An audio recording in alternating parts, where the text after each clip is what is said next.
Oi, gente, tudo bom? A gente está aqui para mais um episódio da Confraria Literária. Hoje vai ser um pouquinho diferente do Rap Confra que vocês estão acostumados, porque a gente está fazendo esse episódio com a parceria com a Netaf, que é uma clínica interdisciplinar. Depois elas falam um pouquinho mais da clínica. E a gente vai fazer com um tema específico, que é da minissérie que saiu recentemente, Adolescência, que está bem falada aqui no Brasil.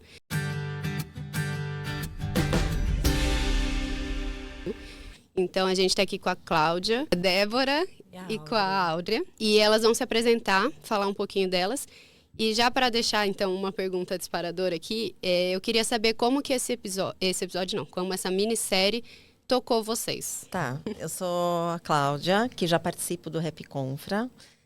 Eu sou psicodramatista, sou psicopedagoga, enfim, tenho algumas formações e dirijo o Netaf, onde a Áudrea trabalha, né, que vai se apresentar. E junto com a Débora, a gente também tem aí pacientes em comum. E lá eu atendo crianças, adolescentes, adultos. E aonde essa série toca, justamente é quando você vai vendo em cada momento. Então, na escola, você lembra das relações que você tem com diferentes escolas, né? Quando aparecem os pais, a família, a dinâmica familiar, você começa a lembrar de algumas outras famílias que você atende, alguns comportamentos te remete a outros sistemas que você interage no seu dia a dia. E a própria terapeuta lá, né, conversando com ele, quando ele está lá detido. E aí você vai se projetando naquela terapeuta, o que eu falaria. Será que eu prepararia um sanduíche com picles ou não? Né? Enfim, acho que isso tudo que a gente vai falar aqui, né? Acho que a gente vai se projetando bastante por causa do nosso dia a dia. E vocês, meninas? Bom, meu nome é Débora, eu sou médica psiquiatra, sou psiquiatra especializada em infância e adolescência, trabalho bastante com adolescente. Acho que, como me toca também, acho que todos esses aspectos que a Cláudia falou, eu consigo, né, também me imaginar me projetando, mas acho que a questão que pegou mais para mim, acho que foi, né, olhar para esses pais e talvez entender como que é esse processo, né, a criação é tão sem uma receita, né, tão sem um script, criar um indivíduo. E acho que eu sou mãe também, então é muito mais fácil quando eu tô sentada ali na minha cadeira de médica e conversando do que na vida real, né? Então acho que quando a gente assiste e vê, né, a interação dos pais e o jeito que eles se colocam, você se coloca no lugar, enfim, acho que a grande sacada da série é que você te faz pensar que poderia ser você. Claro que acho que a gente vai discutir vários aspectos aqui, mas acho que é uma família aí com aspectos legais, inclusive, né? E um casal aí que... Então, acho que eu também me coloquei muito no lugar desses pais e com certeza da terapeuta, né? Porque acho que a gente, assim, dá pra... Não sei se todo mundo que assiste a série se põe nesse lugar e já sentiu esse desconforto, até você estar atendendo, às vezes, uma criança, um adolescente, sentir, né, um certo receio e lidar com alguém que fez algo muito ruim, né? Fez algo que é considerado do mal. Então, acho que essa sensação ela é muito, assim, única, né? Eu já senti isso algumas vezes durante a minha formação. Tive a oportunidade de atender pessoas que tinham matado pessoas, e isso é... Crianças, inclusive adolescentes. Isso é... Enfim, eu achei que colocaram de uma maneira, não é, assim, surpreendente, né? Os atores da série são muito bons, porque você consegue sentir e aquilo. Até, Débora, entrando nesse viés, e daqui a pouco a Áudrea vai se apresentar também, mas porque juntamente com esse lado, vamos dizer assim, assassino, né, que o jovem matou, tem também dessa mesma pessoa um lado doce. Total. Né? Infantil, né? Um lado ambiguidade, infantil, né? essa ambiguidade, isso toca seu coração. Total. Eu acho que lidar com isso, olhando a série, e também no nosso dia a dia, mexe muito com as nossas emoções. Sentir afeto por alguém que fez algo tão ruim, né? E acho que é a nossa própria aí, né? A ambiguidade também, da nossa contratransferência, né? E da nossa capacidade, né? Também. De amar também. Porque a gente consegue até ver esse lado doce de alguém que matou, né? Eu estou ouvindo vocês. Bom, deixa eu me apresentar. Meu nome é Áudrea, eu sou pedagoga, psicopedagoga, trabalho no Netaf, dou aula há muitos e muitos anos, num colégio particular de São Paulo. E estou muito feliz de estar aqui, uma oportunidade, primeira vez que eu estou num podcast, estou adorando. E quando vocês foram falando, eu fui escutando vocês, eu fico pensando como a pergunta dela é legal, né? Porque como vai batendo em cada um. E a primeira coisa que eu pensei, quando você me perguntou, eu fiquei pensando o que me bateu. Claro que eu pensei nos aspectos psicológicos da série, mas a coisa que me bateu é como a arte é capaz de impactar. Sim. Porque eu fico pensando assim, são assuntos que estão, desde dessa questão, quando aparece as mídias sociais, né, a internet, o computador, que isso vem tomando a gente de tantos pensamentos o tempo todo. E as escolas falam, os psicólogos, os psiquiatras, as pessoas da televisão.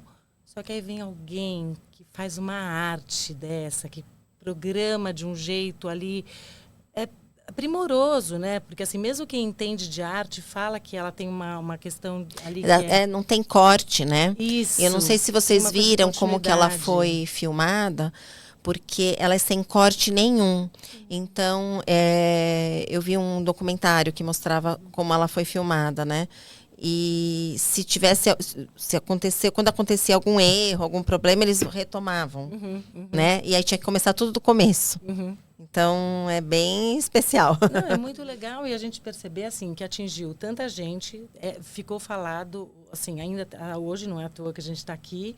E assim, como é importante a arte na nossa vida, né? Então, assim, como ela consegue impactar de um jeito tão profundo, mas de um jeito tão legal e que faz todo mundo pensar e falar a respeito e falar e falar e falar. Eu acho que a gente está precisando de mais arte. Né? Isso que você está falando tem a ver com a confraria literária, porque o objetivo da confraria é justamente esse, é olhar o impacto da literatura, das diferentes produções na vida da gente, e como que essas obras conversam com as pessoas, né? E que vários personagens estão aí no nosso dia a dia, né? Sim. Tanto é que a confraria trouxe, né, algumas pessoas que estavam relacionadas com alguns personagens, né? Hoje está sendo um pouco diferente, né? Porque o Rap Confra é um pouco diferente, mas a confraria em si traz, né? Sim, normalmente a gente traz um livro e aí a gente pega uma história real que é parecido com a de personagem do livro, assim, para fazer esse contraste realmente de como a arte consegue retratar a vida, né? O dia a dia, o cotidiano, assim. E eu acho que essa série em específico, esse jeito que ela foi filmada, é justamente isso, né? Porque a vida cotidiana é isso, é sem cortes, é sem pausa, é sem possibilidade de voltar e refazer ali. É uma continuação. E eu vi uma psicóloga falando também que é muito particular também da fase da adolescência isso também, né? É um período, assim, que você vai, tipo, continuamente, que você tá aprendendo e é numa constante, num momento, assim, que tem muita gente que fala da adolescência como uma crise, assim, também, né? É um momento de crise que muitas coisas vão mudando e vão sempre, assim, correndo, não tem essa pausa para falar, calma, vou virar um adulto daqui a pouco. Calma, o que eu tô me tornando? O que está acontecendo comigo? Você é atropelado, né, por isso. A adolescência é um momento que você está construindo o seu conceito de identidade a partir de muitas vivências, né? E você vai vivendo. Uma coisa que me deixou... Primeiro, quando eu assisti, eu pensei que bom que meus filhos já passaram dessa fase. Me deu uma tranquilidade no coração. As minhas ainda não. Mas calma, tudo, eu acho que a gente não pode desesperar, né? Mas a outra coisa que eu pensei são adolescentes que viveram, que estão hoje nesse lugar, que é muito diferente da nossa adolescência. Por isso que eu acho que causa também esse mistério, esse lugar tão desconhecido. Porque o meu pai lembrava da adolescência dele, que claro que foi diferente da que eu ia viver, mas não tão diferente. Porque aquele quarto que eu ficava, tirando os móveis do período, era um pouco parecido com o quarto que meu pai vivia na adolescência ou minha mãe. Mas hoje esse quarto tem desconhecidos dentro, que a gente tem pouco acesso. Eu acho que acho que são esses fantasmas que ficam ali, né, que a gente pouco conhece. Então, eu fico pensando como a gente precisa estar na adolescência. Vou voltando à adolescência, que é um período que a gente precisa estar junto, mas eles querem separar. E é saudável que separem. Mas como é importante a gente estar atento. Isso a série traz, né? Quando eles remetem muito à história do pai, como que foi a criação do pai, a criação da mãe. Como que é esse casal? Esse casal vem, cada um, né? como todo casamento, cada um chega com a história. sua maletinha, né? Isso. Então, que experiência que esse pai tinha com o pai dele, ou seja, com o avô do menino, né? Jamie, né? É Jamie, acho que é o nome dele. E Que era ruim, que era difícil, né? Era agressivo. sempre É, um pai de agressivo, violento, é pai né? violento. Ele fala, é um pai violento.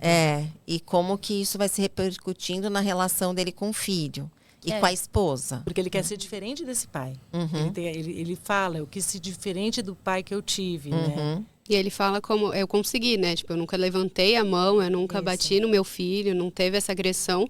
Mas eu acho que a genialidade da série é justamente não apontar vilões, né? E acho que é por isso que mobiliza tanta gente e todo mundo. Porque seria muito mais fácil colocar um pai agressivo que bateu muito no menino e aí E já por isso ele ficou assim, justificava, né? pronto, Sim, é. achou um vilão e culpou alguém. Não tem, né? Mas não tem, deixa muito em aberto e eu acho que faz pensar e provoca realmente a ideia de que é isso, a criança ou adolescente, eles são responsabilidade de uma sociedade, né? Eles são responsabilidade de uma rede. E aí que entra o episódio da série, o episódio da família, até os policiais também, né? O quanto eles se mobilizam quando é uma criança. Então, mobiliza tanta gente, eu acho que justamente por mobilizar que a sociedade falhou com aquele menino. E é assim, é na escola, é em casa, e não é uma falha grande, são falhas assim que são muito estruturais também, né? Que Comuns, né? Eu acho que essa é comum. É algo que a gente vê acontecer. Você falou da escola. Acho que a escola acaba, né, também ficando... Acho que os pais ficam muito perdidos, claro, em como acessar isso, né? Esse mundo diferente. E para os educadores também, né? Porque a gente agora tem uma regra, então não pode usar o celular na escola. E isso, claro, eu acho que é significativo, é importante... Mas isso está longe de ajudar os professores e como que eu manejo tudo isso daqui, né? Isso é uma regra, tá sendo imposta. Eu vi outro dia na escola da minha filha, estavam uns adolescentes no corredor, aí um vigia, né, do andar, guarda o celular, tal, aí eles olhando feio, guardando, aquela coisa que, isso é um caminho, né, para talvez ajudá-los ali a interagir mais nos intervalos, mas o quanto que isso vai ter um impacto real, né, deles conseguirem usar essas ferramentas de uma maneira melhor ou mais saudável. E aprender a interagir de outra forma, Exato, né? E Porque não aí só tem na uma punição, questão de né? linguagem também. Quando se fala do professor, como que o professor vai competindo com essa linguagem também tecnológica, com a velocidade da informação. E você, Audrey, que é professora, acho que pode também contribuir com essa reflexão da escola. Eu fico pensando, tem um comentário que as pessoas falam que se a gente colocar um professor de 1800 numa sala de 2025, pouca coisa vai ter mudado. Eu concordo e discordo. Porque eu fico pensando que tem uma coisa da escola que ela foi mudando ao longo do tempo e foi se revendo, porque senão a gente não ia sustentar as mudanças dos jovens e crianças que estão lá dentro. Mas uma coisa que eu fico pensando muito é que com todas essas informações novas e as mudanças da sociedade, eu acho que o professor ele continua no mesmo lugar da sustentação de uma sala de aula e das emoções que estão no entorno. E aí a minha preocupação maior é sempre com quem escuta o professor. Que lugar que esse professor tem dentro dessa sociedade, onde ele vai poder estar cuidando da saúde mental dele?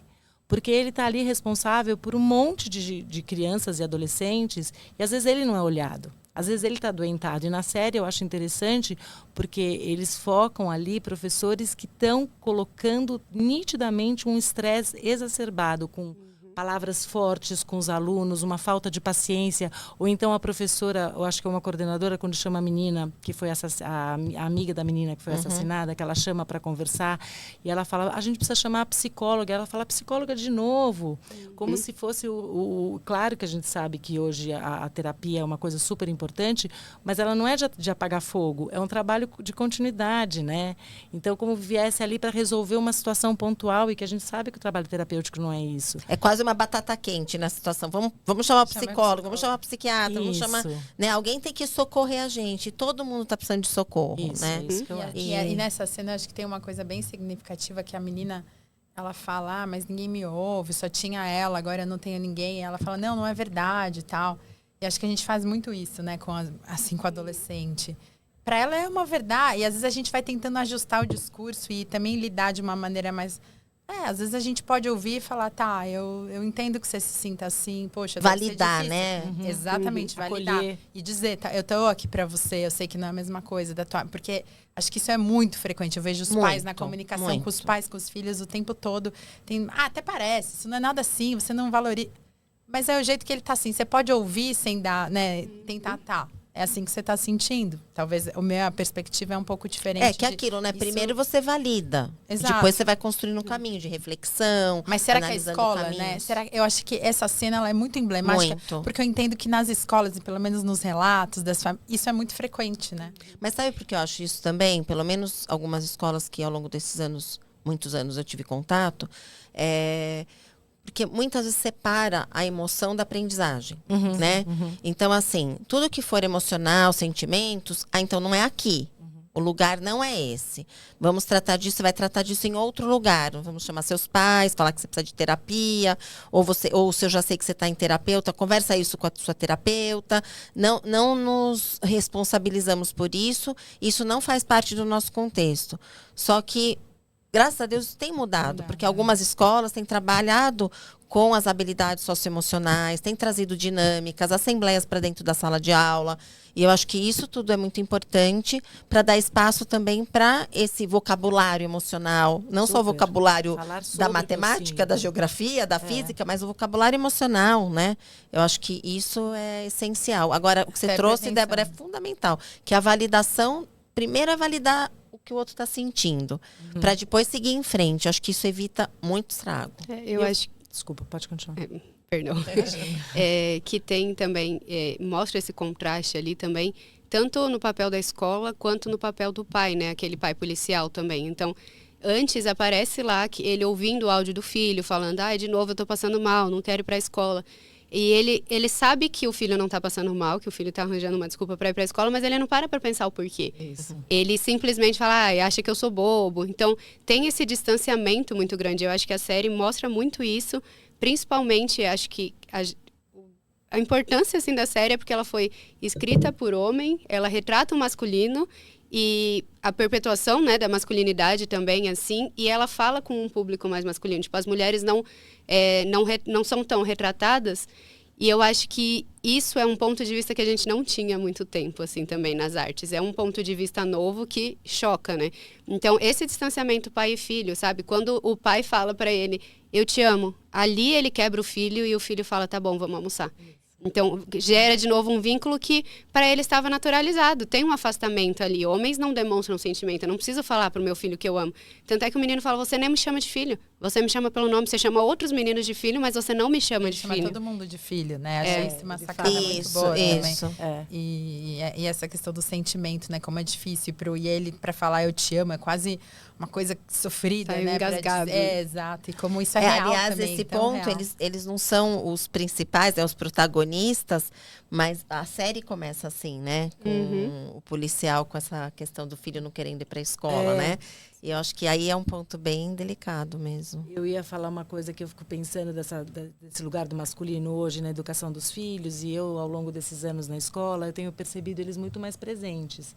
Mesmo lá no NETAF, né, eu vejo os pais levando, os pais buscando, os homens na sala de espera. É verdade. Isso me dá um calor no coração, porque eu fico pensando que está todo mundo querendo acertar.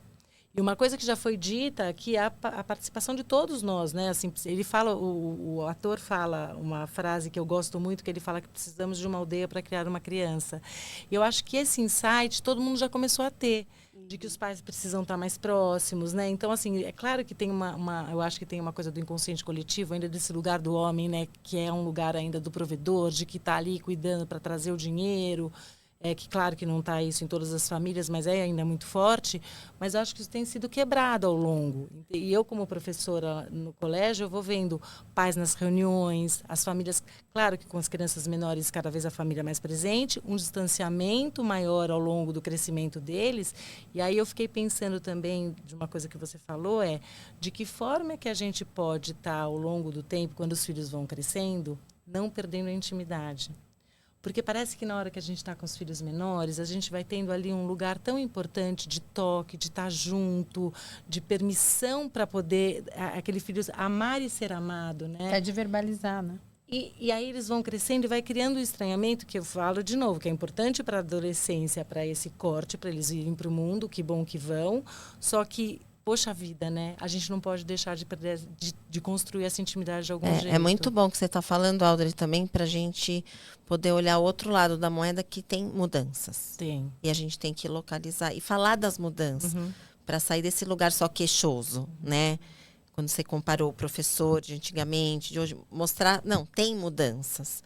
Mas E quanto a gente tem que valorizar as pequenas mudanças. A gente, como terapeuta, professor, médico, quando percebe pequenas mudanças, pequenas ações que aquelas famílias, aqueles pais, ou aquela pessoa está tendo, que a gente possa dizer, né? Pontuar. Porque sempre a sensação no mundo, acho que dessa mídia, das redes sociais, que comparam, de exigências, e cheio de verdades, né? Tudo vira verdade, tudo é científico, parece, né? Tudo é comprovado, né? E só que não. Então, assim, a gente vai atrás de um monte de reportagens e de matérias que vão aparecendo aí nas redes sociais, e o quanto que é importante a gente valorizar quando a pessoa está indo para o caminho certo e que tá bom, poder mostrar isso. Né? Acho que é fundamental. Um ponto disso que eu fiquei pensando agora vocês falando, é que a gente também fala de um lugar meio bolha, né? Dessa mudança. Eu acho que isso não é uma coisa que dá pra gente generalizar no nosso país para todos os contextos. Porque, por exemplo, eu trabalhei durante 7 anos na ACD e eu conheci 3 pais. E, então, acho que isso diz muito, e não faz tanto tempo assim. Sim, então, eu acho que a gente está falando também de uma realidade muito de um, né, de um talvez aí, exato, de pessoas que têm ali um acesso à educação diferente, de um nível socioeconômico maior. E essa mudança no consultório é muito significativa, no meu consultório particular, na clínica. Sim. Acho que isso tem uma mudança muito real, assim, que fica óbvia, né? Talvez se for comparar até de 10 anos para cá, uma diferença grande. Imagino de 20 anos, uma diferença gigantesca, né? Na intimidade dos pais, dos homens com os filhos. Mas eu acho que isso não é verdade para todas as classes sociais. A maior parte das famílias ainda né, a mãe fica nesse papel. Né? E pensando na minha realidade, que eu sou psiquiatra, então atendo pessoas que estão com sofrimento psíquico e muitas vezes são crianças com uma gravidade alta. Quem acaba, né, dando conta, muitas vezes sozinha, é a mãe. Principalmente ali, se for pensar no SUS, né, em lugares onde de uma população mais carente. Então, acho que é uma coisa sempre importante, né, em conversas da gente também pensar isso. Porque acho que a gente tem que valorizar mesmo, porque está mudando. Mas essa sensação de mudar, às vezes ainda fala, nossa, melhorou mudar, demais. Né? Mas pra expandir. A gente... exato. Né, pensar em política pública e como que a gente pode, né... O meu doutorado, que eu fiz faz pouco tempo, uma das maiores conclusões dele era com crianças pequenas e não era avaliando doença, era avaliando risco. E, assim, eu era em escolas públicas de Embu das Artes, tinham aí inúmeras avaliações dessas crianças, entre elas avaliar sintoma externalizante. E sintoma externalizante é tudo aquilo que a gente consegue ver, né? E o que eu entendi ali, né, na pesquisa que eu fiz, é que um dos maiores fatores de proteção seria tratamento da mãe. Então, a depressão materna é o maior fator de risco, né, para qualquer psicopatologia, tanto de quadro externalizante quanto internalizante na criança. Como isso ainda é tão significativo, e essa era uma amostra de um nível socioeconômico mais baixo, e muitas crianças, aí um N de mais de 2.000 crianças. A sobrecarga, né? Exato. E o impacto, né? O impacto no futuro, né, dessas crianças, e como que ainda tem no feminino aí essa responsabilidade, e o tanto que, pensando em política pública, até o papel da escola, do médico, do terapeuta, que olhar para essa mãe. Mas você acha que isso tem uma relação, assim, do homem em relação a lidar com as emoções, a poder olhar para o lugar mais frágil dentro do próprio ser, dentro da sua subjetividade, olhar para essa fragilidade, e a mulher com mais facilidade de olhar para essa fragilidade? Quando você diz do filho? É.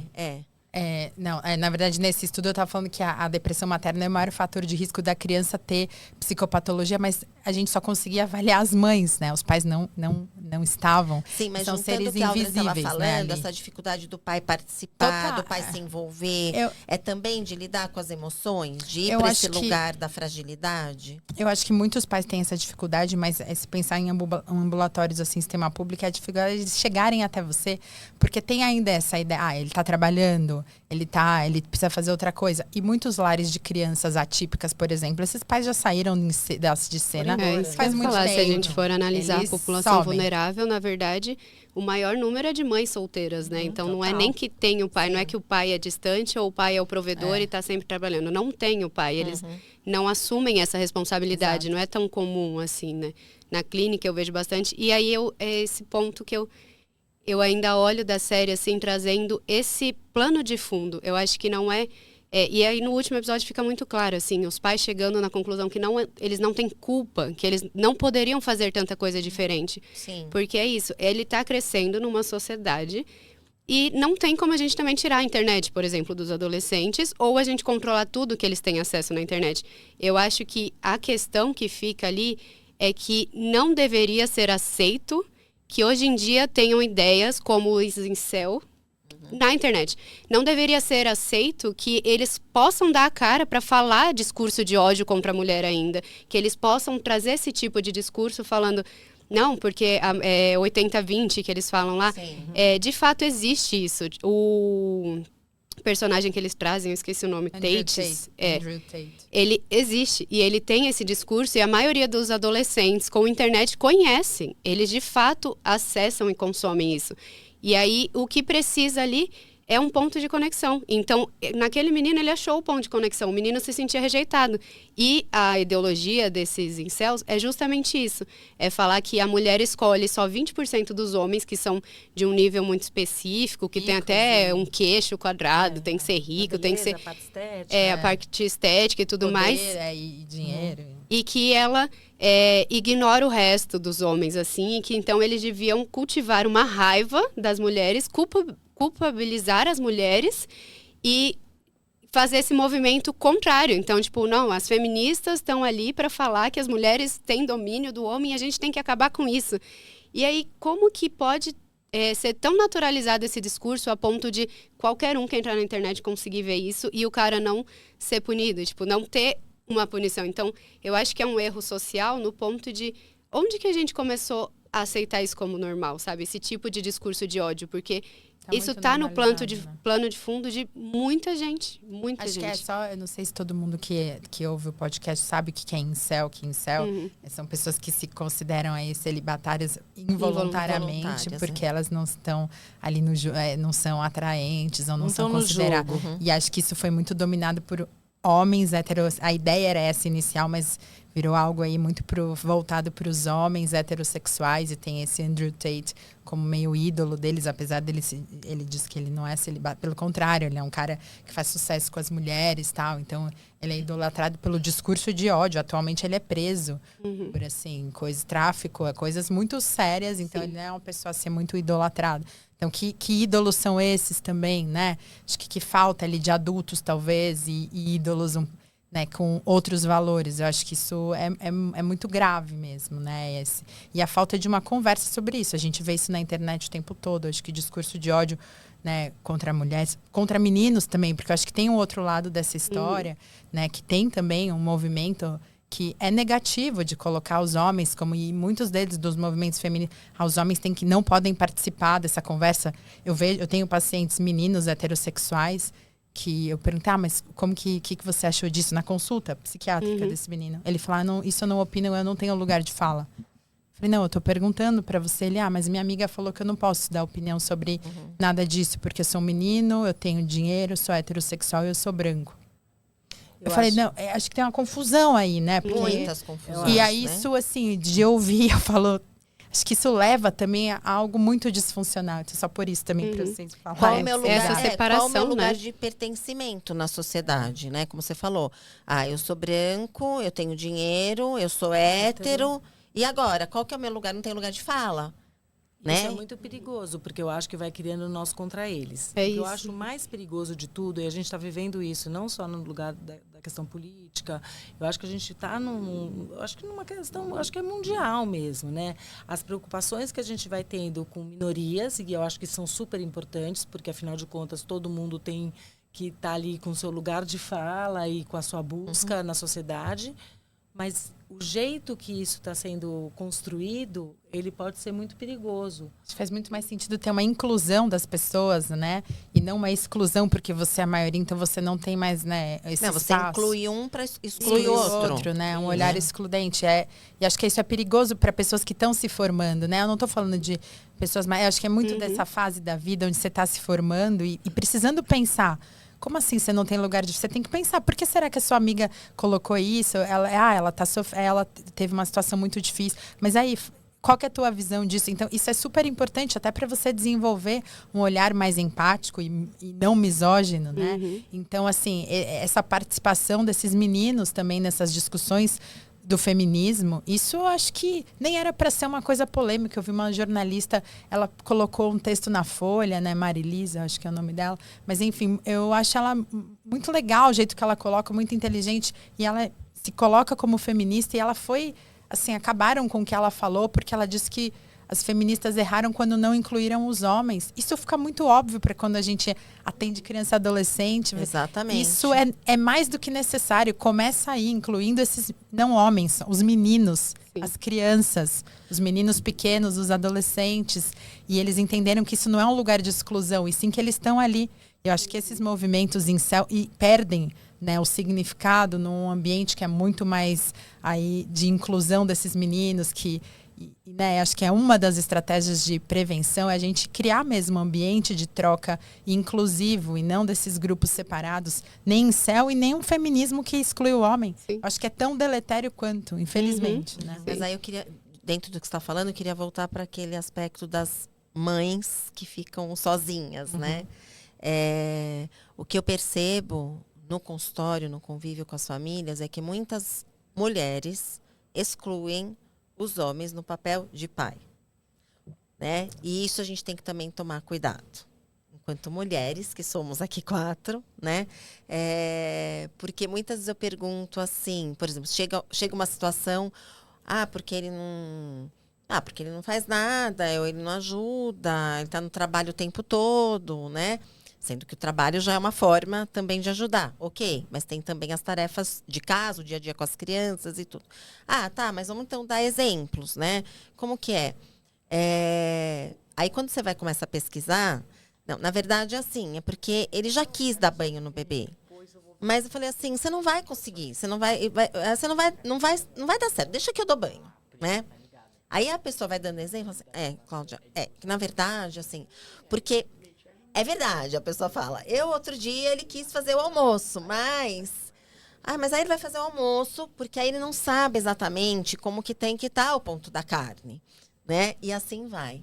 Não estou falando que todo mundo é assim, só estou trazendo um recorte. Mas é verdade, né? concordo. Que em alguns momentos, eu até me incluo nisso, a gente mesmo exclui o outro para tomar conta, porque a gente quer que seja do nosso jeito, e acho que aí vem um pouco desse lugar. De não estar junto, mas estar excluindo. Né? Mas você não acha Ou que isso eu, é ou aprendido também? Acho que isso é um modelo aprendido e a minha geração... Aprendido, que eu acho que ainda aprendeu desse jeito, é. mas eu não sei se... Eu acho que isso é aprendido e talvez as crianças mais jovens, talvez, né, com modelos diferentes, possam aprender diferente. Tem um exemplo que é bem rapidinho, mas que eu acho que é muito bom, que um dia eu estava com a minha filha e um amiguinho que é da idade dela, e a gente foi jantar e eles quiseram levar... Acho que eles estavam com uns 5, 6 anos. Quiseram levar uma boneca. E ele também, junto à boneca, eles brincando com a boneca era filhinha, às vezes era irmã, às vezes... E aí minha filha tava lá, chegou a comida, não sei o que, ela tava lá com a boneca, dando papinha. Aí chegou a comida, ela falou, agora é você que cuida, tá? Porque eu tenho o direito de comer em paz um pouco. Uau! Ela ouviu a mãe dela falar isso. Você cuida. Aí eu falei, nossa, filha, ela falou, ele é o pai, né? Ele também cuida. E várias falas dela, mas eu ela vejo teve um exemplo. Muito isso, bom. Isso ela Total. escutou, né? Ela um modelo. teve um exemplo, muito legal, teve um mas modelo. ela vive falando coisas. Meu pai falou assim, não, porque em casa, o que sua mãe cozinha lá? Minha mãe? Pai, ela falou, mulher não cozinha muito bem. É meu pai que faz a comida. Aí eu olhei, tipo, a ideia dela é que mulheres não estão relacionadas à cozinha. Então, assim... Alguns modelos que vão mudando mesmo. E cada um tem uma referência. Como você falou, cada ambiente, cada bolha é de um jeito, cada lugar é de um jeito, isso vai mudando, né, a referência. E é um modelo que foi construído em cima dessa cisão que a gente estava falando, né? O papel do homem é o papel da mulher. O homem é isso, a mulher é aquilo. O homem é o provedor, a mulher é que cuida, assim. E como que vocês veem na série esse casal? Então, eu acho que a série pega muito bem isso que ela falou do papel de fala do homem, assim, porque retrata o homem, ele tá lá no papel dele, ele tá sendo um pai presente, ele tá sendo um pai que é provedor, que trabalha, ele tá sendo um pai atencioso até, ele falou, né, tipo, eu peguei, quando eu percebi que ele não gostava disso, eu levei ele pro futebol, só que aí, esse distanciamento, essa separação que existe, fez com que ele falava assim, eu não consegui olhar quando ele era ruim no futebol. Então, essa contenção da parte emocional, o pai não tinha nem com ele mesmo, e muito menos com o filho. Tanto é que ele se espanta quando o filho escolhe ele pra ficar. Justamente. Ficar. E a mãe também. Escolheu você? Ela assustou. E ela começa a orientar, né? Ele tem medo da agulha, cuidado, faz assim, faz assado. Porque parece que estava ela no controle do cuidado. Exatamente. É isso que eu tô falando. Que entra essa mulher falando assim, peraí, eu que sei, como assim te escolheu? Né? Como se tivesse uma competição entre pai e mãe e não uma composição, né? Exatamente. Uma integração. E aí eu acho que é isso que traz ali, escancara a problemática da sociedade sendo construída da forma que foi construída. Eu acho que agora tem uma mudança muito grande, se fala muito mais disso. Ter uma série que está mobilizando tantas pessoas nesse sentido também e ter esse ponto de vista masculino entrou nesse lugar assim também, porque o feminismo e séries que falam disso já existe há um bom tempo e às vezes criou até aumentou essa cisão, né? Assim, criou um distanciamento dos homens onde todos se sentem culpados quando falam. Então, assim, todo homem é assim, toda mulher acha que o homem é assim, e eles não querem participar desse discurso também, porque ficou um discurso de ódio para ambos os lados. Esses dias eu estava na supervisão da minha faculdade e um dos estágios que eu estou fazendo é com um grupo de adolescentes, né? Eles vão de 16 a 24 anos e é um grupo misto. E a gente conseguiu criar um espaço de tanta segurança que entrou em temas assim, em que as meninas falavam, eu posso perguntar para os homens agora? É verdade que vocês não choram? Tipo, vocês se chorarem, vocês acham mesmo que vocês são vistos como mais femininos? E então começou uma discussão em torno desse tema que eu olhei e falei, gente, quanto isso é rico. E aí eu falei para minha supervisora, eu não tinha essa consciência de que talvez fosse necessário tanto espaço misto. E aí ela me deu um choque de realidade triste, mas ela falou, só que eu acho ainda que nessa fase da adolescência talvez seja o último respiro. É a chance que eles estão ainda mais, seja da neuroplasticidade também, mas eles estão mais ali abertos para isso. Eu acho que depois de uma certa idade ou de um certo tempo que você cresceu numa sociedade assim, fica mais cristalizado. Sim. E se você for numa roda mista, talvez fica mais difícil, porque vira um discurso de ódio, uma culpabilização, um homem que quer falar mais alto que a mulher e começa essas coisas incrustadas. Para a fase adulta, né? Sendo projetada tudo ainda ali. Você tem algo mais plástico, mais maleável. Né? Exatamente. E aí a série pega essa fase, né? Se identificam ainda com também a vulnerabilidade do outro. Eu acho que isso, desses grupos, igual ela falou, nós contra eles, isso vai gerando, né, uma desconexão. Você diminui muito a empatia. Acho que essa série também mostra, né, o tanto que esse menino ele se afastou ali, né, talvez de se conectar com o que ele estava fazendo, até porque depois ele vai na conversa com a psicóloga, quando ele confessa, ali ele vai entrando em contato e ela vai tentando verificar o tanto que ele compreende o que ele tinha feito, né? Mas parece que tem um afastamento, tem uma dissonância cognitiva ali para lidar com aquilo, né? E acho que isso acontece muito quando você entra num grupo rígido ou numa radicalização de um discurso que você para de se pôr no lugar, né? E só vem raiva. Então, essas trocas, por isso que é tão importante, né, essa inclusão para conversar e não se sentir... Acho que a grande questão é que a exclusão ela vai gerando, né, aí um problema enorme e aumenta muito a chance de violência e de agressividade, rancor, principalmente né? nessa idade, né? Você vê que a gente todos os personagens mais difíceis ali estão sofrendo algum tipo de exclusão. A menina também tem uma história de bullying dela ter sido colocada. E aí ele se aproxima a única que gostava dela morreu porque ela não tinha um lugar. Exatamente. E mesmo a menina que foi vítima, né? Ela fez o bullying com o menino, mas ela tinha teve um tido nudes vazado. Um nude vazado, que isso também é uma outra questão super... Então, assim... Super recorrente, super, né? Como realmente essa exclusão, ela vira, né? Vai aumentando esses sentimentos, né? Negativos e de raiva mesmo, e de agressividade, de desconexão.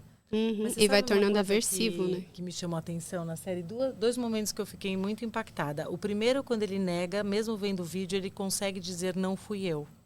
E quando o pai olha para ele e fala, pode me dizer se foi você ou se não foi. E ele nega de novo. E na hora eu pensei, mas eu vi. E é engraçado que a gente vai se misturando com a série, né? E aí eu olhava e falava, mas como é que ele está negando se ele está vendo a cena, né? E aí pergunto eu para você, que é psiquiatra. O que acontece naquele momento com aquele menino? Se existe algum tipo de situação, né, que a gente que você vai pensar nessa questão médica mesmo, de ele estar vendo aquela cena e ele ter a negação daquela situação. Isso eu acho que é muito individual, mas assim, tem os traços dele ali, né? E talvez se a gente conseguisse ter uma história completa para pensar em diagnóstico, porque eu acho que não dá para pensar com os elementos que a série dá, apesar de falar, nossa, como assim ele matou alguém? Sim, mas tem uma série de critérios para a gente dar um diagnóstico. Nessa fase a gente não dá o diagnóstico de transtorno de personalidade antissocial, a gente fala de transtorno de conduta, mas mesmo para isso tem que ter uma persistência de um comportamento que não fica claro ali na série.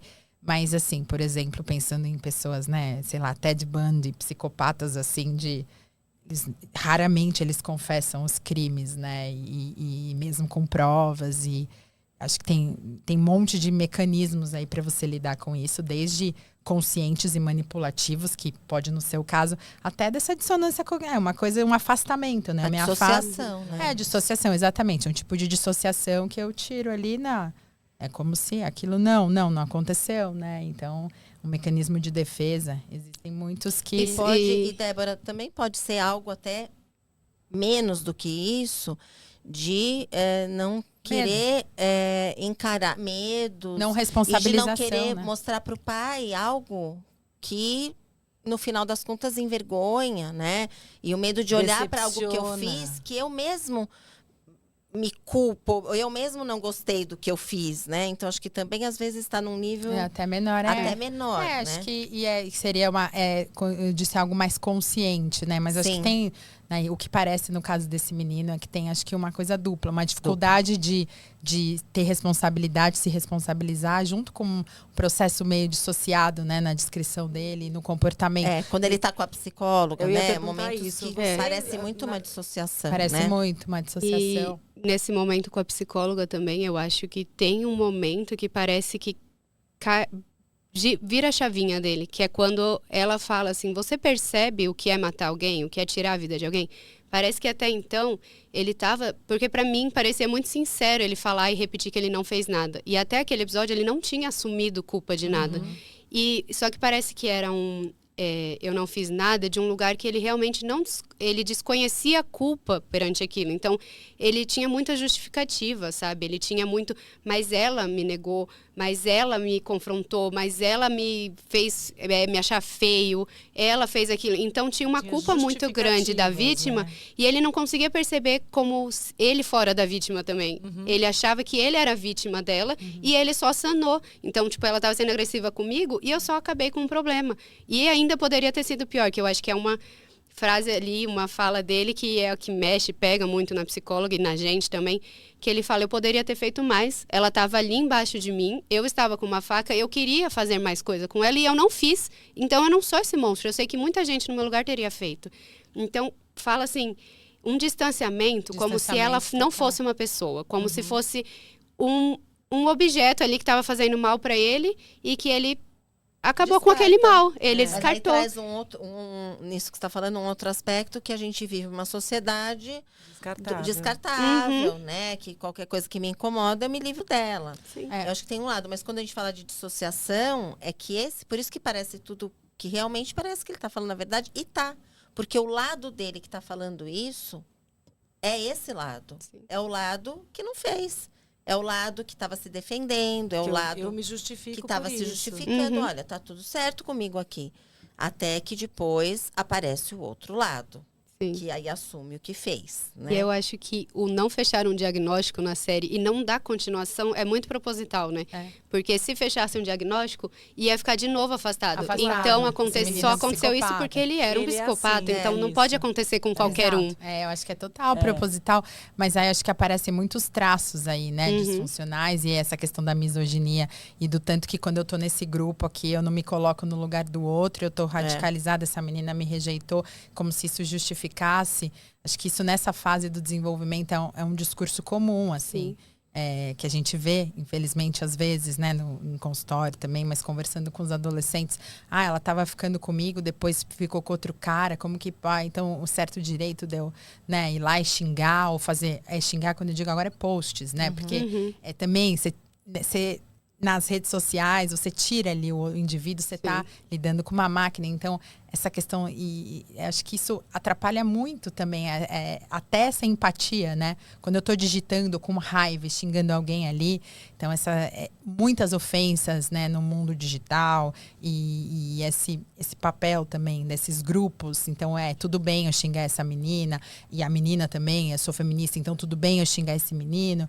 Então, parece que gera um espaço, né, de apoio, inclusive, né? E aí de começa os comportamentos. cancelamentos. E né? de Normalização normalização da agressividade. da violência, né? Eu acho que o pior de tudo são esses adolescentes não criarem o calo social, né? Porque a gente vai criando essa casca social, quando eu falo do calo, é esse do pé mesmo, que a gente vai criando só quando a gente caminha. Porque eles vão ficando num lugar muito covarde, né? Que é esse lugar de você estar atrás de uma máquina, que você pode escrever tudo o que você quer e as suas consequências são muito pequenas, né? Então, assim, a gente está vendo sanções em escolas com atitudes de meninos e meninas que vão ali fazendo agressões digitais e que eu acho que elas precisam ser feitas numa medida, claro, que a gente tem que pensar, até isso a gente está aprendendo, né? Que medida que a gente usa? É uma mão mais pesada? De que jeito que a gente vai funcionar? Eu acho que todo mundo está em pleno aprendizado. Eu acho que a série vai trazendo reflexões para todos os âmbitos de terapeutas, pais, mães, filhos, família como um todo, para a gente poder olhar e se rever, e se repensar e pensar qual a minha parte que eu posso fazer para tentar colaborar para essa nova sociedade que está se colocando. Porque tem um novo aí que está todo mundo muito sem saber. Né? Então, a escola, quando tem que sancionar por uma coisa digital, de que forma que é? Sim. Esse pai que está sem contato com o filho, como é que ele se aproxima? São tantas boas perguntas que a gente tem agora, né? Sim. E como que vocês viram o papel da terapeuta lá? Eu ia perguntar isso. É só um ponto que eu acho que disso que a gente estava falando, que eu acho que é importante, que a gente falou de responsabilização, né? Mas que um outro ponto que me veio ali, que é até um tópico que eu tinha colocado, que eu acho que é um questionamento interessante, é o tanto que às vezes é difícil a gente responsabilizar os filhos também pelas ações deles. E eu acho que isso também é essa vontade de ser muito amigo, de ser brother, de ser sempre, né? Que o filho goste de você. Eu acho que isso também pode ser um problema, e acho que a série também retrata um pouco, né, uma certa permissividade, e que talvez aí tivesse algo a se fazer do ponto de vista de prevenção, quando você responsabiliza pelas ações, ou, né, se coloca junto, né, e vê, peraí, o que esse menino tá olhando aqui? Acho que essa intimidade que a gente respeita, a intimidade do adolescente, eu não acho que dá para respeitar essa intimidade virtual. É um espaço que tem que ser supervisionado, principalmente nessa idade. Né? A gente pensar numa diferença. É diferente um menino de 16, 17 anos e um menino de 12, 13 anos. O cérebro é diferente e a capacidade de se responsabilizar até é diferente. Tem que ter um filtro. Né? Tem que ter. Os pais têm que supervisionar esses grupos. E é um tipo de negligência. Os pais não percebem, mas é uma negligência. A gente tem que trazer isso como negligência porque é perigoso, gera dano para as outras pessoas e para ele próprio. Então, essa responsabilização, tanto, né, levando o menino, mas também é importante se responsabilizar e também ajudar os filhos a se responsabilizar. E acho que na escola deve ter muito isso. Eu ouço, meu filho fez isso, não, mas a menina que xingou ele, o outro que falou com ele. Mas espera aí, o que é o papel, né? O que você acha que você, como, né, pai, pode colocar, ensinar para o teu filho sobre essa situação e tentar olhar só culpabilizar, mas da gente se apropriar também. Né? Isso é aprendido nessa fase importante. E eu só para complementar, só para dizer o que a minha mãe dizia para mim assim quando eu me tornei mãe, ela falava, eu vou te dar um quadro que vai ser assim, escrito, os meus filhos não vão me amar sempre. E você vai ter que aguentar, porque eles vão te odiar. E eles vão odiar a gente na hora que a gente vai atravessar e falar, olha, aqui não. E a gente tem que suportar. Né? Então, está precisando, acho que os pais e mães hoje, a gente suportar mais, saber que os nossos filhos não vão amar a gente o tempo todo. E aí eu lembrei de um conceito, e eu já faço o gancho também com a psicóloga a partir disso, que é um conceito da psicologia das massas, né? Eu acho que a internet permite muito você se sentir num grupo, assim, e as pessoas normalmente quando estão em grupos, em massas, e enfim, ela tem como se fosse o ego diluído. Então ela perde esse senso de responsabilidade. Ela fala, mas eu fiz o que todo mundo faz. Tem um vídeo que ficou icônico também, que a gente viu na faculdade e tal, que é de um sargento lá da época do nazismo, e aí quando ele vai ser julgado, ele tá muito firme naquilo, mas eu só fiz o que me mandaram. Ele não percebe a culpa dele, porque não é ele que fez. Ele está inserido num contexto. E eu acho que um caminho, talvez, e foi um lugar, uma estratégia que eu acho que a psicóloga usou ali naquela sessão também, de individualizar ele e ele se responsabilizar por isso. Então, primeiro, um caminho que eu acho que é importante ficar ali, que é essencial, assim, é o fortalecimento egóico. Então, é fazer aquela criança ter o contorno de quem ela é, para que ela não se dilua nas massas. A massa, o meu grupo gosta muito disso. Tá, mas você gosta? Você... E eu acho que isso vem a partir desse limite também, que é uma coisa que hoje é muito difícil para os pais colocarem, até por causa da culpa, porque se sente muito culpado, então quer tirar a culpa dos pais que batiam, então deixa um limite mais frouxo, assim, sabe? E não, de novo, não só levando que é culpa dos pais, mas eu acho que é isso, cada um fazendo sua parte, a escola frustrando aqui, o psicólogo frustrando lá. E aí, na sessão com a psicóloga, eu falo que ela faz isso, porque ela fala, eu podia perguntar para você o que você acha do masculino. O que você acha que é o papel do homem? Mas eu não quero perguntar assim, porque você é complexo, você é único e eu quero saber o que você acha do seu pai. Eu quero saber o que você acha do seu avô, porque eu quero saber de você. Eu não quero saber o que são os homens para você, o que são as mulheres. Eu quero saber da sua família, eu quero saber quem é você. E a partir disso, quando ele assume, ele fala, você me fez assumir a culpa. E ele surta ali quando ele percebe que ele é culpado, porque acho que ali talvez trouxe esse start para ele de não foi todo mundo que fez. Embora tinha muita gente falando que era normal, fui eu que fiz. E aí trouxe de volta ele e a responsabilidade dele naquilo, né? Eu fiquei pensando como na hora que eu estava ali assistindo, eu fiquei vendo, eu me comovi muito na hora que ela fica ali muito emocionada, né? Na hora que ele vai se desnudando para ela, que até, não sei se foi um mix para mim, um lugar de um pouco de susto, ou com já sabia, ou eu não sei quem é. Eu fiquei muito misturada ali, eu fiquei muito na dúvida, e por isso que eu perguntei, acho que eu perguntei antes de você, eu falei, eu estava muito curiosa para saber como é que tinha batido para vocês a questão da terapeuta, como bateu para vocês? Eu acho que ela é psicóloga forense, né? Eu então, ia falar isso. porque assim, aí é um diferente pouco de uma terapia. É totalmente diferente, porque aí tem a questão, não tem sigilo, e ela tá ali para investigar, né, para ele conseguir entender aí a motivação e o quanto que ele compreende do que ele fez, e aí ele acaba confessando e tal. Então, o objetivo dela é só para deixar claro que é diferente de uma terapia individual. É isso mesmo que eu ia falar. Mas eu acho que tem elementos da terapia ali, né? A Cláudia pode dizer muito melhor que eu, mas eu acho que teve algumas coisas importantes, pelo menos para mim, assim, que a hora que ele vai lá e ele dá uma ameaçada ali, corporalmente, ela não se afasta, né? E quando ela volta daquele momento, ela senta do lado dele. Mais perto ainda, né? Mais perto ainda, eu tô, né? Então, eu tô aqui e eu ela vou... sustenta. Exato, ela consegue sustentar e acho que isso é importante, né? E até para uma construção do vínculo, ela vai lá e leva um pouco forçada, não sei se na vida real as pessoas, mas assim, ela leva o chocolate com o marshmallow e divide o sanduíche. E eu acho que isso acho que se sentir próximo e você conseguir, né, baixar aí desse lugar do adulto que está ali avaliando, mas você conseguir, isso ajuda muito. Quando você está lidando com um adolescente, eu acho que se a gente ficar numa postura muito hierárquica, você não chega, né? Se você não traz um pouco de você, às vezes até exemplos seus, né? E eu acho que isso na entrevista aí facilita muito. Eu acho que aparece elementos da terapia ali, né? Até na hora que ele fala do pão, né? Porque ela é patricinha, né? E ele começa a confrontar ela, porque aí começa a vir uma agressividade Super. ali, né?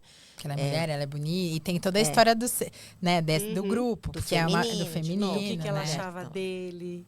Ele fica ali preocupado. Ele explica pra com ela, o que né? que Você ela gosta vai de Tem mim, uma né? questão da sexualidade, né? super posta E ali. aí acho que esse exemplo aí do pão, né? Que ele chamava de cacetinho, né? E onde ela mora é pão mesmo, bread, né? E aí ele vai ofendendo ela, provocando. E testando, né? Isso. Porque aí é testando os limites. E eu acho que muito do que a gente está falando aqui é esse limite na rede social, né? E o quanto que eu consigo cuidar de mim mesmo, né? Eu acho que eu vou fugir um pouquinho, mas teve uma cena que me chamou a atenção da série, que eu não sei se vocês se chamou a atenção para vocês, mas na hora que ele chega nesse lugar da detenção, um policial começa a fazer perguntas para ele. Perguntas assim, agora eu não me recordo quais são as perguntas. Que ele tá chorando bem a hora que ele chega? Não, que ele chega e pergunta assim, sei lá, você toma algum remédio? Quantos anos você tem? Não sei o quê. E começa a fazer perguntas, realmente, eu não tô com elas aqui, mas que eu falei assim, gente, ele é uma criança. Ele pode até ter matado, mas ele é uma criança. E olha as perguntas que estão fazendo para ele, né? E algumas perguntas que eu falei, peraí, ele não... Talvez ele não saiba responder todas essas perguntas, né? Sobre ele mesmo. Apesar de ser aí porque aí muita gente vai, mas se ele teve capacidade de matar, ele vai ter capacidade de responder aguentar, todas as né? perguntas. E isso não é uma lógica, né? Não. E aí, voltando para a psicóloga, acho que isso que eu ia lembrar é uma psicóloga forense. Eu acho que é outra coisa. Eu acho que é difícil, assim, eu vi pessoas comentando como se fosse uma terapia, e não é. Não é um espaço terapêutico. Ela até tentou criar aí um ambiente, quando ela traz o chocolate, né? E marshmallow e o sanduíche e tal. Ela tem tentou um ambiente um pouco mais confortável, porque Vínculo, é uma né? sala fria, né? Um lugar, mesa, cadeira. Oi? Vínculo, né? Ela criou um vínculo ali. Aí precisava criar algum vínculo, e ela foi pelo estômago, né? Mas eu acho que o que mais me chama a atenção é a linguagem corporal dos dois, né? Porque, o que a Débora falou, ela se manteve... Ele chega bem perto dela, né? E se ela tá lá com a certeza que ele matou, lógico, ele não tinha lá como matá-la, mas ele podia... sido bem mais agressivo, Fisicamente, no né? caso. Mas eu acho que também ela estava testando, né? Ela também estava testando. Ela vai no limite. Eu acho que ela fica também na questão da provocação de um jeito, claro, mais profissional. E Você menos... achou? Eu não Eu achei. acho Acho que que ela não faz achou. várias perguntas assim, claro. A gente numa situação de entrevista, né? A gente pergunta coisas questionários, difíceis, né?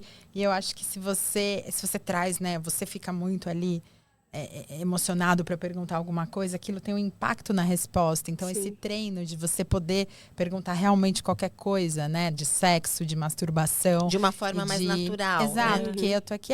Ele fala, você pode perguntar isso, né? E ela... Não achei que foi provocativo, pelo menos não. Então, Mas não ele fiquei se com. sente eu também provocado. não- Sim, Ele se sim, sente sim. E pode aí, ser. pra sair desse lugar dele se sentir provocado, ela começa a explicar pra ele, né? Ela fala, não, eu Passo a poderia passo. perguntar assim. Mas você entende que a resposta seria muito mais genérica? Eu quero conhecer você. Eu não quero uma coisa genérica. Eu quero ir a fundo aqui. E só pra avisar que a gente tá com o tempo acabando aqui, que falaram já. Mas eu acho que isso...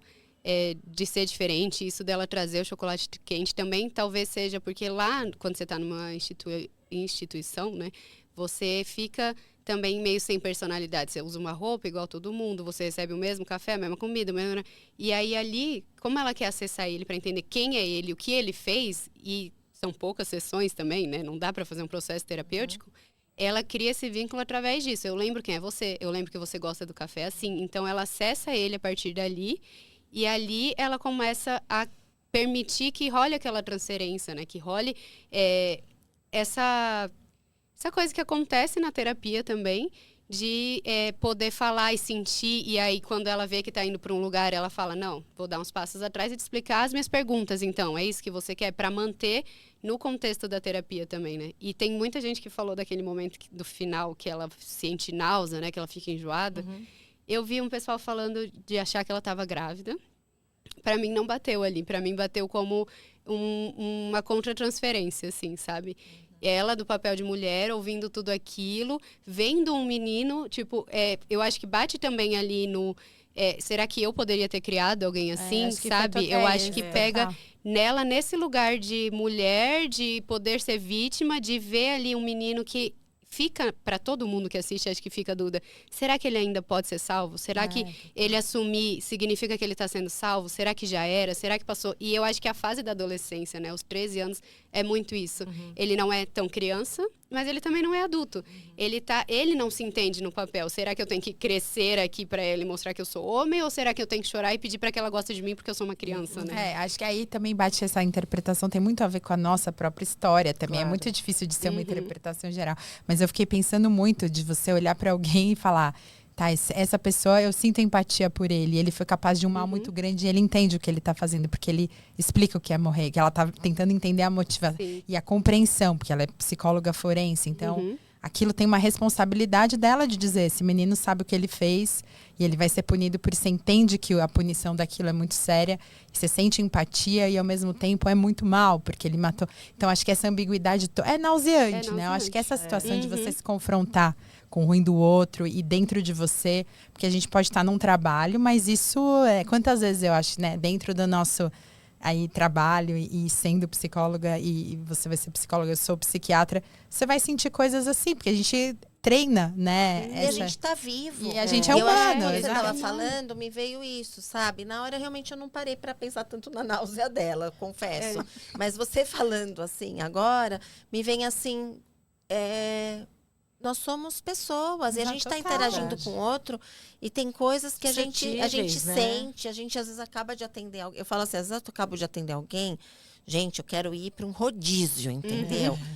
Sabe, uma pessoa, às vezes você quer assim, você está precisando de comer, assim, dá uma fome. E outras pessoas te dá esse enjoo, e outra pessoa você fica triste. Exaure, ou você tem vontade de chorar, e você se mistura, né? Exatamente. Isso, assim, esse lugar que a gente se protege, obviamente, né? Mas é inevitável que tenha lá uma mistura. Eu acho que você vai com estratégias, os né? anos, você vai se cuidando, obviamente. Se protegendo. protegendo. Aprendendo a lidar, né? Mas tem muita emoção envolvida ali. Né? Tanto, eu acho que a gente está chegando no final, né? Mas assim, a gente falou aqui dos pais, da escola, dos policiais, dos colegas, né? É tanta coisa para explorar nessa série, mas porque eu acho que ela trata disso, de como a gente está vivendo. Acho que por isso toca todo mundo. E tem esse que lado... a qualidade de vida, das relações, quais são os nossos valores realmente, né? E eu não sei, acho que para finalizar é importante talvez a gente trazer assim o que cada um pensa. Considerações finais. Né? E assim, talvez até porque a gente traz tudo isso, mas acho que tem formas, né, de lidar com isso. E até a Cláudia falou algumas coisas, a Audrey também, de prevenir, assim, o que está no nosso controle, ou talvez de olhar de uma outra forma, né? Que se é psicóloga, eu sou psiquiatra, você vai ser psicóloga, você trabalha em escola, psicopedagoga, você é psicopedagoga. Então, assim, como que a gente também pode olhar, né, de maneiras de esse é um exemplo que podia estar na casa de qualquer um, mas acho que tem formas, né? Talvez essa de responsabilizar teus filhos pelas coisas difíceis, olhar para isso, não fazer pro teu filho tudo, deixar ele, né, e caminhar também naquilo que ele consegue dar conta. E ser próximo, olhar as mídias digitais, olhar trocas, né, de WhatsApp, atento, principalmente né? Adolescentes mais jovens. E acho que sair muitas vezes, ouvir teu filho sem querer escuta, só dar, a validar. Validar. Acho que tudo isso são formas. Eu tô falando mais no âmbito dos pais, mas acho que tem na escola, né? Então, assim, acho que existem maneiras, né? Abrir espaços de diálogo, esse currículo socioemocional. Então, ter espaço dentro da escola para esses jovens falarem de emoção, para esses meninos também falarem de emoção, essas trocas, né? Desses grupos. E mesmo na família, quando você, Carol, comentou que o pai levava, né? Que você lembrou essa cena, que o pai levava no futebol e não assumia, né? Que ele não era bom no futebol. Eu acho que é isso, poder falar do que a gente não é bom. Isso. Total. Né? Total. Porque como essa questão E da ele era rede bom social, no desenho, né? E assim, o menino, por que não, né? Isso, e valorizar no que é bom e poder falar, olha, eu não sou bom nisso. E tudo bem, né? Sim. E eu acho... Pode falar. Não, eu queria só para terminar, eu queria falar de um livro que chama Os Invisíveis, do Tino Freitas e do Odilon Moraes, porque eu acho que combina. Hoje eu fiquei pensando dessa questão, hoje eu li o livro e fiquei muito emocionada, pensando que eu vinha para cá, e eu fiquei pensando que todos nós sejamos mais visíveis. Que a gente possa olhar, vale a pena ler esse livro, quem tiver acesso. É um livro que é infantil, né? Mas eu falo que hoje a literatura hoje ela tá para a infantil, ela alcança todo mundo. E eu acho que a gente, na hora que eu fui olhando, eu fiquei pensando isso. Se a gente conseguisse ver o outro e nos tornar vistos, eu acho que a gente já vai ganhar muito como sociedade. Sim. Do meu lado, eu acho também desconstruir e diluir papéis sociais, né? Então, ensinar mais homens também como ter inteligência emocional, como saber lidar e conter com emoções de uma criança, porque é isso, pode ser pai. Ensinar a mulher também, né? A ver e escutar e dar espaço também para que o homem chegue a... eu não diria ensinar ali, mas dar uma abertura também maior, assim. Eu acho que é sair dessas posturas enrijecidas, porque é muito sobre isso, né, também. Fala muito de um papel, a psicóloga não podia enjoar porque ela é psicóloga. Tipo, fica num papel. Eu acho que isso que pega. Pra gente, a gente sabe, né, que é esse lugar do humano, sai do lugar idealizado. Mas olha isso, conseguiram pegar o enjoo da psicóloga, sabe? Assim, como se não fosse uma coisa natural, humana. Então, eu acho que em vários contextos traz esse enrijecimento desses papéis. Eu acho que sair disso, assim, diluir esses papéis e entender que é uma coisa conjunta, né? Trazer esse sentido que precisa de uma aldeia para criar uma criança. Nossa, eu acho que ali começa a virar a chavinha, assim, para ir tomando mais atitudes, assim, para evitar, lindo, né? Muito lindo todas essas reflexões. Bom, adorei, meninas. Bom, por hoje é só. Eu queria só fazer um convite. Fala do evento que vai acontecer hoje à noite, né? Então, hoje, né, dia 24 de abril, às 8 horas da noite, lá no Netaf, a gente vai estar com uma roda de conversa. Então, eu convido, é um evento que acontece, né, durante o ano, e dessa vez vai ser sobre a série. E aí a gente deixa um material também na legenda, assim, com aonde que né, que horário vai ser, contato, tudo certinho, né? E contato também. Para inscrição. E queria agradecer o convite. Muito obrigada pelas trocas também. Imagina, obrigada a vocês pela conversa, por aceitar o convite. Meninas. Obrigada, meninas. Foi ótimo. Adorei.